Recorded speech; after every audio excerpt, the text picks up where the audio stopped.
Fala galera do nono ano, tudo bom?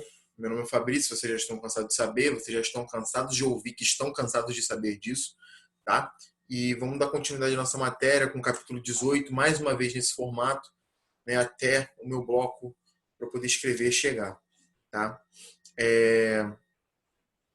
Hoje a gente vai voltar à história do Brasil. A gente vai falar sobre dois governos do período democrático, né, que vai se sustentar até 1964. Para quem não lembra, a gente tinha um período ditatorial entre 1937 e 1945, tá, que a gente falou disso alguns capítulos atrás. Mas como o Brasil se aliou a democracias, né, na Segunda Guerra Mundial, e ajudou a derrotar o fascismo naquele momento, né, que tinha como característica um governo ditatorial, o Brasil, que também era uma ditadura, acabou entrando em um conflito ali de diálogo mesmo, de interesses, de argumentos, enfim. Porque mesmo que apoiasse, né, partidos democráticos, o Brasil ainda tinha uma ditadura. Então a oposição cresceu muito e a partir daí, né, abriu-se caminho para que voltasse a democracia. O fascismo havia sido derrotado e a democracia tinha voltado ao Brasil. A gente tinha falado sobre o movimento queremista, né, que era um movimento que ainda queria o Getúlio Vargas no poder, tá? Um movimento apoiado pelo PCB, pelo Partido Comunista Brasileiro, tá? Só que ele não se candidatou. Quem se candidatou foi um rapaz chamado Eurico Gaspar Dutra, né? E ele apoiou e ele venceu, tá? Galera, era um período de profundo otimismo.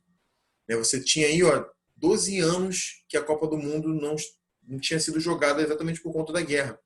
A última tinha sido em 1938. Tá? 1939 começa a Segunda Guerra Mundial, que a gente estudou nas aulas passadas. Tá? A partir de 1950, volta-se a competir a Copa do Mundo, né, de futebol. E o Brasil cedia, né, constrói o Maracanã nesse contexto. O Maracanã que completou 70 anos aí, faz pouco menos um mês, se eu não me engano.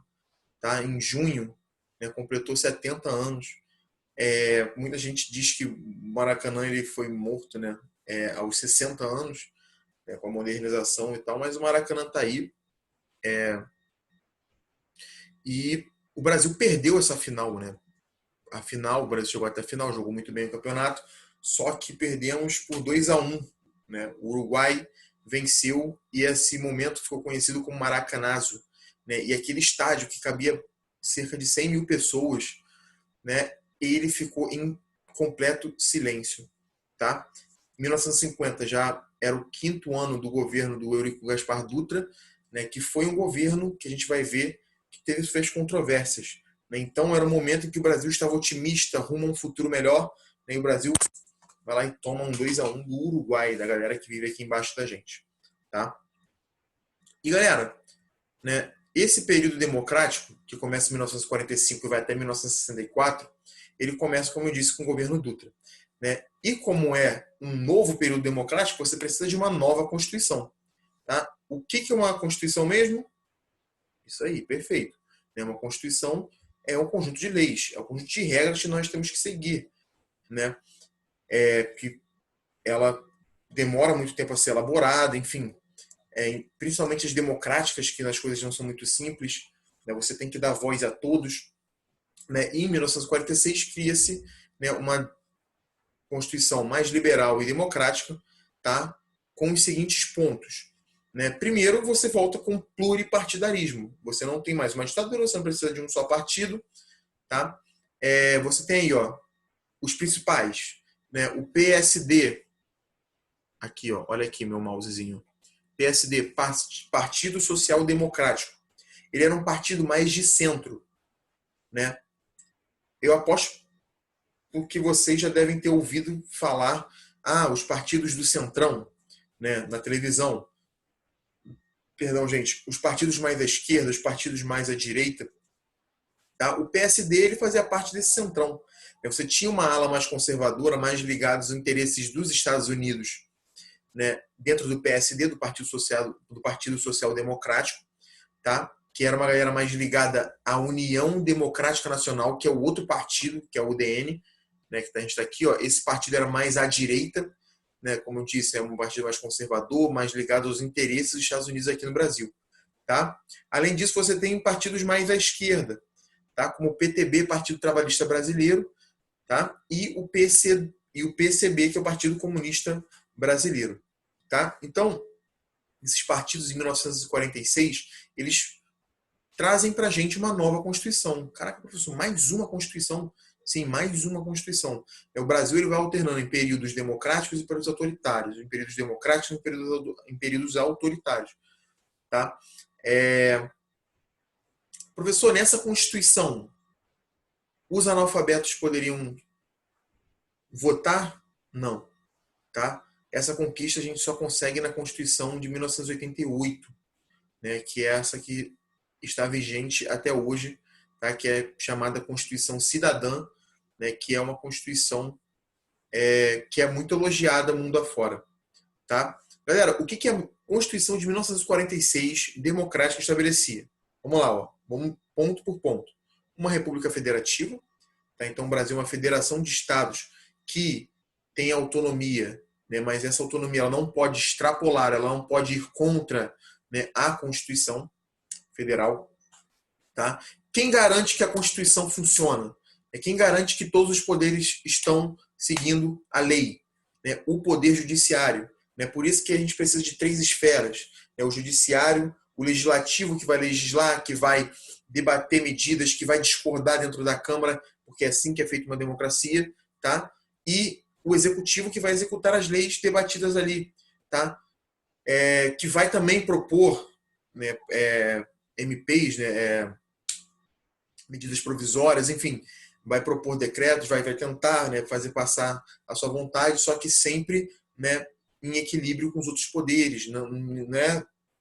Se a gente tivesse um poder só, né, ou sem respeitar a Constituição ou mandando sozinho, a gente teria uma ditadura.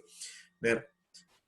O exercício do poder executivo por um presidente eleito de forma direta, ou seja, a galera está ali votando diretamente no presidente, com mandato de 5 anos. Galera, sem direito à reeleição. Tá? A reeleição, ela nem na Constituição de 1988 ela tinha sido aprovada. Né? A reeleição ela foi aprovada durante o governo Fernando Henrique, a gente vai ver mais à frente, talvez comigo, não sei. Espero que em sala de aula, com todos nós, que até lá a gente tenha, né, superado essa crise aí. O direito ao voto dos maiores de 18 anos, homens e mulheres alfabetizados. Como eu disse para você, nem todos ainda eram contemplados na hora de votar. Tá?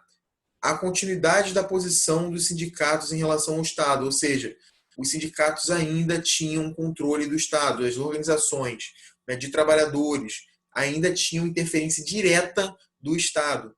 Né? Lembrando que, para que servem os sindicatos? Exatamente para se organizarem, né, e para dali conseguir alguma vantagem, algum bem, alguma melhoria, né, acabar com alguma coisa que está prejudicando o trabalho das pessoas, enfim.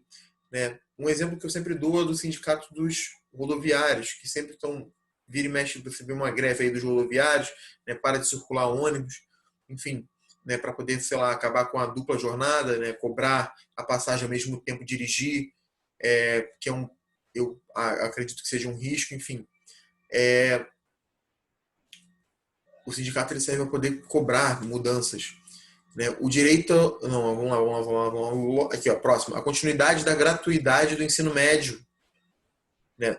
Do ensino primário, extensivo a todos, ou seja, escola para todo mundo, né? Do primarinho. Né? Os primeiros anos ali. A garantia da liberdade de expressão, né? De imprensa e de religião. Galera, isso são pilares da democracia. Tá? Mas é aquilo, a liberdade de expressão ela tem limites. Quando a liberdade de expressão ela fala contra a liberdade, né? Quando ela fala contra a própria Constituição, não é uma liberdade de expressão, tá? É uma tentativa de corromper, né, o sistema, é uma corrupção, né? É um crime, no final das contas. Tá? O reconhecimento do direito de greve, com o Estado regulando as manifestações. Então, galera, a gente vê aí, ó, né, que a gente teve mudanças muito fortes, né, com relação àquela Constituição lá de 1937, uma Constituição inspirada na Polônia, uma Constituição ditatorial, né, para essa agora, com liberdade de expressão, liberdade de imprensa, liberdade religiosa, tá? O voto direto, enfim, só que o trabalhador ainda era controlado ali, os sindicatos ainda eram controlados, as greves também precisavam de uma aprovação, enfim, tá? Então, não eram os trabalhadores que decidiam se a greve era legítima ou não, e sim o Estado, tá? Então, você vê aí que tem um problema, né, pelo menos para os trabalhadores com relação a isso, tá? Galera, no campo político ali, ó, o que a gente vê? Né? A gente está na Guerra Fria, tá? Acaba a Segunda Guerra, o mundo fica dividido entre União Soviética e Estados Unidos. A gente vai ver isso mais a fundo, talvez, nos próximos capítulos. Tá? E o que acontece? É uma tensão, né? Você tem ali uma ala conservadora ligada aos Estados Unidos, a UDN como um todo, e o PSD, o Partido Social Democrático, como eu disse lá em cima, né, eles estão ligados aos Estados Unidos, estamos no contexto de Guerra Fria, o sentimento antissoviético, anticomunista, ele é muito forte, tá? Então o PCB, né, ele acaba sendo colocado na ilegalidade. O Partido Comunista Brasileiro, por mais que a gente vivesse uma democracia, por mais que a gente vivesse, tá, num momento em que dizia-se, né, que havia liberdade de expressão, liberdade religiosa, enfim, né, o PCB foi colocado na ilegalidade, tá? Né? Também porque o Brasil teve problemas diplomáticos com a União Soviética, tá? Enfim, a gente escolheu naquele momento estar do lado dos Estados Unidos, tá? E isso ficou mais forte ainda quando o Brasil ele entrou na chamada OEA, tá? Que é a Organização dos Estados Americanos, né? Que era uma organização para poder tentar aproximar a América Latina como um todo dos Estados Unidos da linha política e econômica dos norte-americanos, dos estadunidenses, desculpa. Tá? Galera, um outro ponto, né, a política econômica do Dutra, né, como eu disse, era uma política de acordo mais com os interesses dos Estados Unidos, então era uma política mais liberal, né? Se vocês lembram, né, do módulo do capítulo da crise 29, né, que teve uma crise do liberalismo, né? O liberalismo ele defende uma não intervenção muito forte do Estado na economia, tá? Então naquele momento, né, o Brasil ele parou, né, ele diminuiu muitos impostos para o produto que vem de fora. Né? O produto que vem de fora, principalmente está onde? Dos Estados Unidos. Tá? Então os Estados Unidos despejaram produtos aqui, produtos supérfluos. Né? O Brasil ganhou, por exemplo, veio muita TV, né? Aparelho de TV. Só que o Brasil não tinha uma rede de televisão, né? Veio o esqui, né? Mas o Brasil não tem neve, né? Não tem neve. O Nordeste é muito quente, tá? E isso criou um déficit na balança de pagamentos, né? Alta inflação, uma crise econômica, enfim. E isso foi, né, gerando um desgaste do governo Dutra. Né? Como eu disse para vocês no início da aula, né, em 1950, né, o governo Dutra vai de 45 a 50. Em 1950 já era o fim do governo Dutra, a galera estava otimista para um novo presidente, né? Por isso que eles queriam muito que o Brasil ganhasse a Copa, enfim. Futebol é cultura pra caramba, né?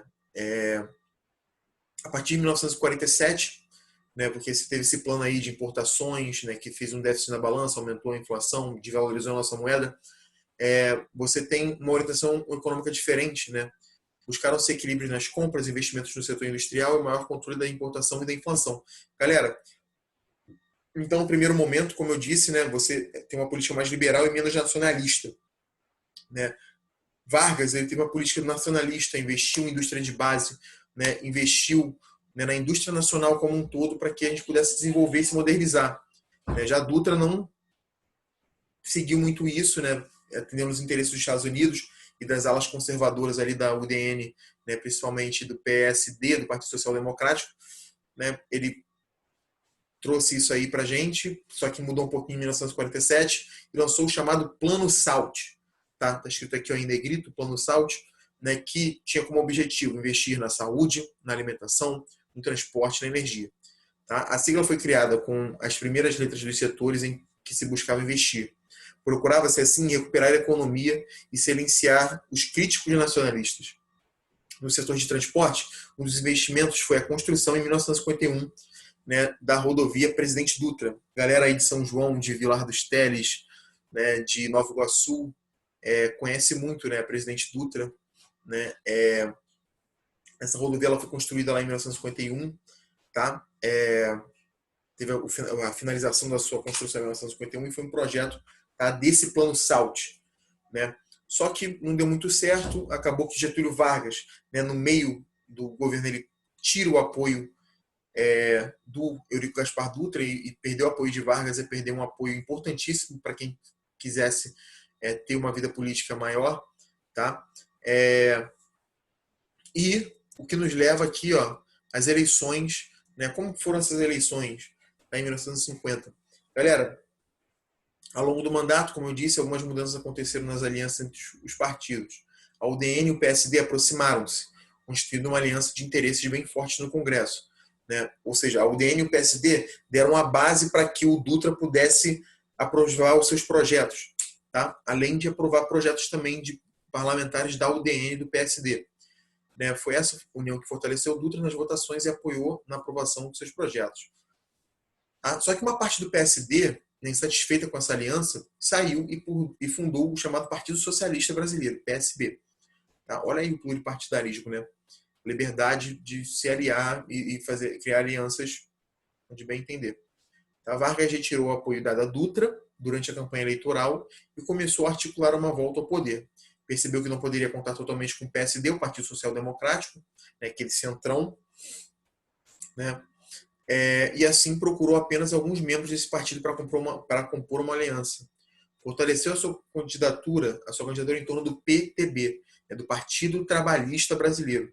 Expandiu o número de sedes desse partido pelo país. O Partido Trabalhista Brasileiro é aquele que defende uma política econômica mais baseada no nacional desenvolvimentismo, né? Ou seja, uma política mais nacionalista, mais fechada ao mercado externo, né, para que o Brasil pudesse se modernizar naquele momento. Tá? Era um momento diferente. Para isso, aproximou-se, tá, beleza? Ele conseguiu uma aliança em São Paulo, né, junto ao governador Adhemar de Barros, né, que era o fundador do Partido Social Progressista. É muito partido, gente, é muita sigla. Em troca de promessas de cargos no governo federal, Adhemar de Barros e o PSP apoiaram a candidatura de Vargas para presidente. Então, galera, o governador de São Paulo apoiou a candidatura de Vargas, que tinha um número de eleitores fortíssimo. Assim, Getúlio Vargas venceu as eleições com 48% dos votos. Galera, vale lembrar que se fosse hoje, a eleição hoje, ele não ganharia com 48% dos votos. Né? Você não tinha o segundo turno. O segundo turno existe quando um presidente, ele é votado, um governador, qualquer cargo do executivo, ele não tem pelo menos 50% dos votos. Tá? Então, por exemplo, ele iria para o segundo turno com alguém, né? Com o Cristiano Machado, talvez, que foi lançado pelo PSD, né? Não, desculpa, com o Eduardo Gomes, que foi lançado pela UDN. A UDN era o grande algoz, grande inimigo do Getúlio Vargas e do PTB, do Partido Trabalhista.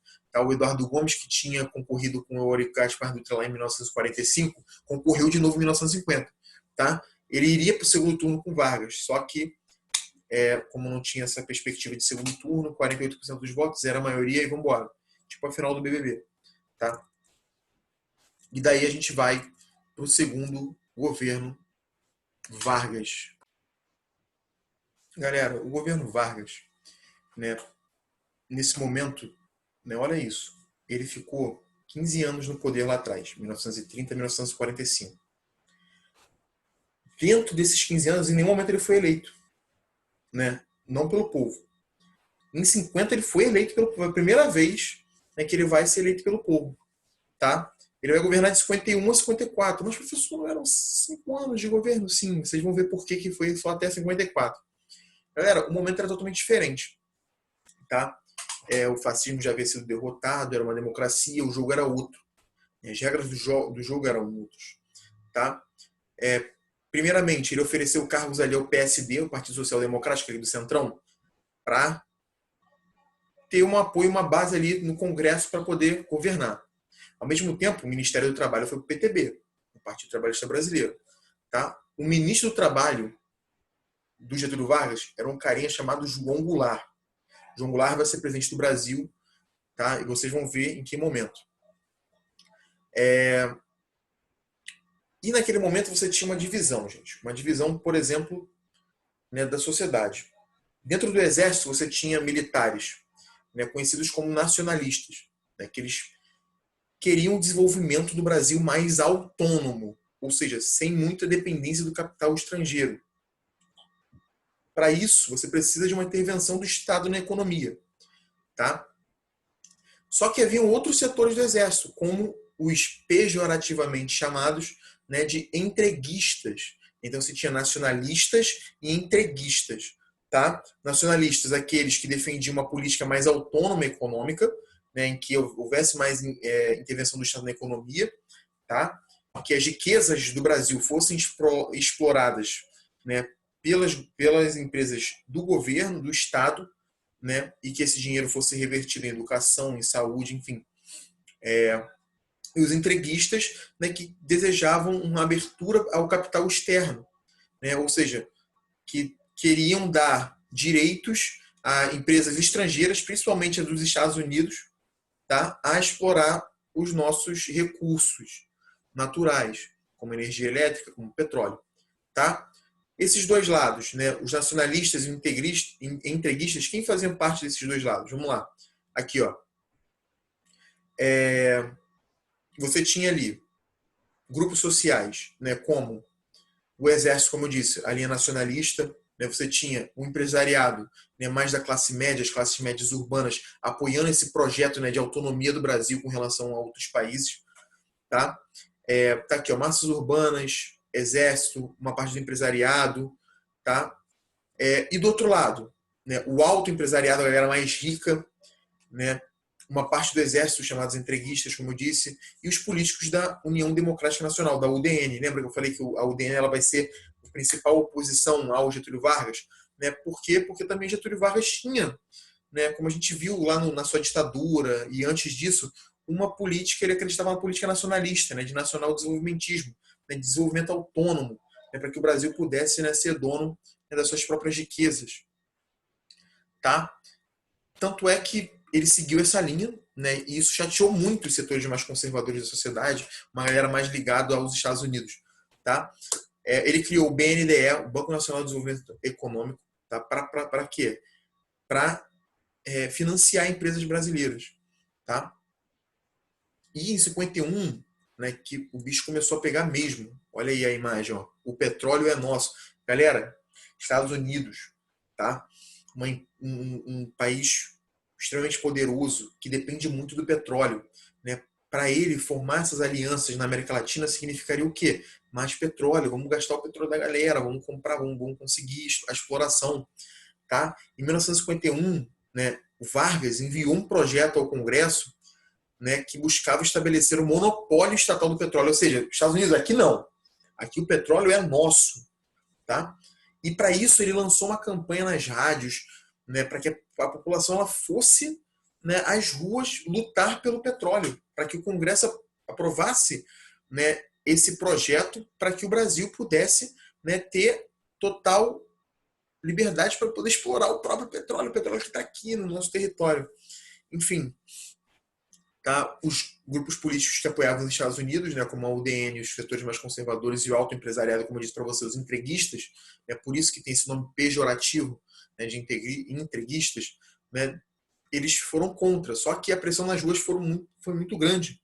Tá? A briga política, né, ganhou as ruas e estava representada nas manifestações, né, na campanha O Petróleo é Nosso. Ele criou uma campanha, né, O Petróleo é Nosso. Tá? Setores nacionalistas da sociedade brasileira lutaram pelas ruas das principais cidades do país com faixas em passeatas e a favor da nacionalização do petróleo. O Congresso estava pressionado e decidiu a favor da nacionalização. Perdão, gente. Na década de 50, gente, o Vargas ainda propôs a criação da Eletrobras, tá? Direcionada ao setor de energia elétrica. Né? Mas ele enfrentou forte oposição, naquele momento não conseguiu passar pelo Congresso. Tá? A Eletrobras só foi sair do papel 8 anos depois, tá? No governo do presidente Jânio Quadros. E a instalação oficial da empresa ocorreu só em 1962. Aqui a gente está falando de 51 a 54, tá? Quase 10 anos antes. Então daí criou-se a Petrobras, né? Em 53, né, a Petrobras aí, que é um patrimônio que nós temos, ela foi criada.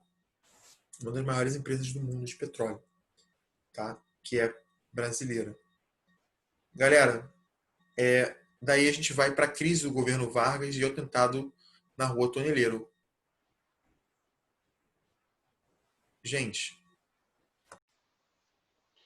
galera, o Getúlio Vargas ele se encontrava numa espécie de sinuca de bico, né, quando você não tem muito o que fazer, né? Ao mesmo tempo, né, que ele era um representante das classes trabalhadoras, porque concedeu as leis trabalhistas lá na década de 30, era um cara que conseguiu que o petróleo fosse nacionalizado, enfim, ele acabou adotando algumas medidas, né, de recessão, né, de manutenção de salários, enfim, de cortes, de aumento de impostos para a classe trabalhadora, para poder agradar a parte mais rica do país. Tá? Só que, por conta de várias greves, né, os trabalhadores organizados eles começaram a fazer muitas greves, tá? Eram greves gigantescas, tá? E a presença do João Goulart, como eu disse, nesse Ministério do Trabalho, né, que em certo momento o João Goulart ele concedeu, gente, 100% do aumento do salário mínimo. É como se você pegasse hoje o salário mínimo e dobrasse. Tá? Agora era lei pagar o salário mínimo, tá? Dobrado, né, naquele momento. Então isso gerou uma frustração muito grande das elites, das partes mais conservadoras do Exército, tá? Da UDN principalmente. Né? E você tinha lá um cara chamado Carlos Lacerda, um jornalista, né, que ele era udenista, né, ele fazia parte da União Democrática Nacional, né, ele tinha um jornal chamado Tribuna da Imprensa, tá? E ele fazia, era um dos jornais mais populares da época, e ele fazia ataques pessoais ao Getúlio Vargas, né? É, e colocava isso como se fosse uma coisa horrorosa, né? Para eles era horrorosa, assim, o que é bom, o que é ruim, depende muito do ponto de vista, né? Enfim, só que o que acontece? O Gregório Fortunato, que era era o chefe da guarda pessoal de Vargas, ele articulou um atentado contra o jornalista, contra o Carlos Lacerda, na rua Toneleiro, em Copacabana. É por isso que esse momento ficou conhecido como atentado da rua Toneleiro, tá? Só que foi um completo desastre. Tá? Lá no dia 5 de agosto de 54, né, o Fortunato atirou no Lacerda, só que ele acertou o pé do Lacerda. Tá? E ele matou o segurança do Lacerda, que era o major Rubens Vaz, né, que era um cara da aeronáutica, era um cara muito importante na aeronáutica. Né? Com essa morte, a aeronáutica começou a investigar, né, o assassinato e chegaram ao nome de Gregório Fortunato, que era o segurança de Getúlio Vargas. Com isso, gente, né, criou um rebuliço danado no Brasil. Né? O que aconteceu? Eles se articularam com o exército para tomar o poder. Getúlio Vargas deveria renunciar. Haveria um golpe, né, no Brasil. O que o Getúlio Vargas fez? Ele se suicidou. E isso gerou um caos imenso. E com esse suicídio, gente, ele deixou uma carta, que vocês podem ver aqui embaixo, na íntegra, né? Nessa carta, ele, né, se colocou como uma vítima de uma perseguição, né, externa. Né? Ele fala que o Brasil ele poderia ser autônomo, mas, né, as aves de rapina elas não deixam. Né? As forças externas não deixam. Os Estados Unidos, os conservadores, não deixam o Brasil, né, se desenvolver plenamente. Por isso eu estou me matando para poder sair da política e entrar para a história. Tá?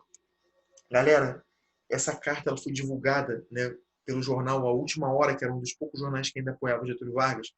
A galera ficou louca, foi atrás, quebrou, né, depredou a sede do jornal Tribuna da Imprensa do Carlos Lacerda.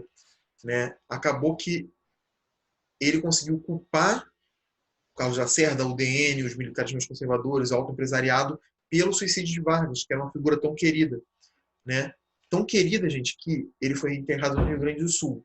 Só que do Palácio do Catete, né, que era a sede do governo federal naquele momento, que é lá na Zona Sul, entre um centro ali e Zona Sul do Rio de Janeiro, é muito próximo, tá? Até o aeroporto do Galeão, 100 mil pessoas marcharam com o corpo de Getúlio Vargas, né, chorando, desmaiando, enfim. A oposição udenista e os militares recuaram, né, eles sabiam que se assumissem o poder naquele momento, não teriam controle sobre a população, né, porque eles foram considerados os responsáveis pelo suicídio de Vargas. Tá? Então, em 54, acaba o governo Vargas, começa um governo provisório com o vice, né, que era o Café Filho, se eu não estou enganado. Tá? E isso a gente vai ver na próxima aula. Tá bom, gente? Um abraço, um beijo e até A próxima.